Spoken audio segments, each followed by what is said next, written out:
బంగ్లాదేశ్ ప్రధానమంత్రి బాధ్యత నుంచి షేక్ హసీనా తప్పుకున్నారు, రిజైన్ చేశారు. త్వరలో బంగ్లాదేశ్లో కొత్త ప్రభుత్వం ఏర్పడబోతోంది. అప్పటి వరకు దేశం సైనికుల చేతుల్లో ఉంటుంది. ప్రస్తుతం హసీనా సేఫ్ షెల్టర్లో ఉన్నారు. ఇది బంగ్లాదేశ్ ఆర్మీ చీఫ్ జనరల్ వకర్ ఉజ్-జమీన్ ఇచ్చిన స్టేట్మెంట్. దీనికి కారణాలేంటనే దానిపై కాదు ఇప్పుడు మనం డిస్కస్ చేసేది. అధికారంలో ఉన్నవాళ్ళు అదుపు తప్పితే ఎలాంటి పరిస్థితులు వస్తాయో అనే దాని గురించి మనం డిస్కస్ చేయబోతున్నాం. షేక్ హసీనా చాలా పవర్ఫుల్ లీడర్. బంగ్లాదేశ్ ఒక ప్రత్యేక దేశంగా ఏర్పడేందుకు పోరాడి చివరికి స్వాతంత్రం వచ్చిన తర్వాత తొలి అధ్యక్షుడైన షేక్ ముజిబుర్ రెహమాన్ కూతురు షేక్ హసీనా. అంతేకాదు, ప్రపంచంలో అత్యంత ఎక్కువ కాలం ప్రభుత్వ అధినేతగా వ్యవహరించిన మహిళగా పేరు సంపాదించారు ఆవిడ. రీసెంట్గా 5వ బంగ్లాదేశ్ ప్రధానిగా ఆమె ప్రమాణ స్వీకారం చేశారు. వరుసగా 4 సార్లు ప్రమాణ స్వీకారం చేశారు ఆమె. మంచి పాలకురాలుగా కూడా పేరుంది హసీనాకు. అలాంటి హసీనా ప్రస్తుతం దేశం నుంచి పారిపోవాల్సిన పరిస్థితి ఎందుకు వచ్చింది? లీడర్ నుంచి డిక్టేటర్గా మారారన్న పేరు ఆవిడ సంపాదించుకుంది ఎందుకు? దానికి కారణాలు ఏంటో చూద్దాం. ప్రజల అధికారం ఇచ్చి అందలం ఎక్కించేది ఎందుకు? దేశాన్ని గాడిలో పెడతారని, ప్రజలందరికీ సమన్యాయం చేస్తారని. బట్ అది కాస్త అహంకారాన్ని పెంచితే, అధికారాన్ని ప్రజల మంచి కోసం కాకుండా స్వప్రయోజనాలకు ఉపయోగిస్తే ఫలితం ఇలాగే ఉంటుంది. నేను చెప్పిందే వేదం, రాసిందే చట్టం అంటే కుదరదు కదా. ప్రజాస్వామ్యాన్ని అపహాస్యం చేస్తే ప్రజాస్వామ్య దేశంలో ప్రజలు ఊరుకోరు కదా. ప్రశ్నించే గొంతును నొక్కేస్తానంటే ఎలా? అధికారం ఉంది కదా అని ఏది పడితే అది మాట్లాడితే రియాక్షన్ ఇలాగే ఉంటుంది. ఏది పడితే అది చట్టంగా చేస్తే ఇలాంటి ఈవెంట్సే జరుగుతాయి. హసీనా రివెంజ్ పాలిటిక్స్కు పెట్టింది పేరుగా మారారు.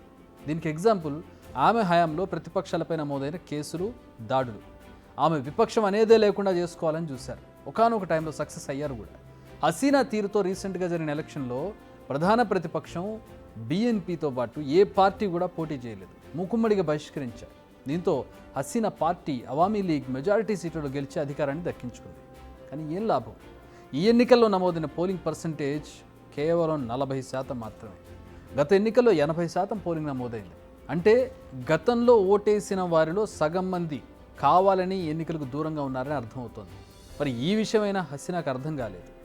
పోనీ వచ్చిన అధికారాన్ని అయినా సరిగా ఉపయోగించుకున్నారంటే అది లేదు. బంగ్లాదేశ్ స్వాతంత్ర పోరాటంలో పాల్గొన్న కుటుంబాలకు చెందిన వారికి ఏకంగా 30% రిజర్వేషన్ కల్పించారు. ఆదేశాలు బయటికి రాగానే బంగ్లాదేశ్ అగ్నిగుండంగా మారింది. దీనికి 2 కారణాలు. మొదటిది, మామూలుగానే తమ ఉద్యోగాలకు ఎసరు పెడుతున్నారని యువతలో ఆగ్రహం ఉంది. 2, అలా లబ్ధి పొందే వారిలో మెజారిటీ హసీనా పార్టీకి చెందిన వారే కావడం. దీనిని వ్యతిరేకిస్తూ ఉద్యమం మొదలైంది. చిన్నగా మొదలైన ఉద్యమం దేశవ్యాప్తంగా విస్తరించింది. పోనీ ఉద్యమాన్ని చూసైనా హసీనా వెనకడిగేయలేదు. అధికారం ఉంది కదా అని తన నోటికి పని చెప్పారు. ఉద్యమకారులను రజాకారులతో పోల్చారు. ఇది అగ్నికి ఆజ్యం పోసింది. న్యాయం కోసం పోరాడుతుంటే తమను అవమానిస్తున్నారంటూ ఇంకా కసిగా ఉద్యమించారు ఉద్యమకారులు. హసీనా చేసిన 2వ తప్పు, ఉద్యమకారులతో చర్చించే అంశాన్ని కూడా ఆవిడ పరిశీలించలేదు. ఇప్పటివరకు ఏకంగా 300 మంది వరకు విద్యార్థులు చనిపోయారు ఇక్కడ జరిగిన గొడవల్లో. అంటే పరిస్థితి ఏ విధంగా ఉందో మనం అర్థం చేసుకోవచ్చు.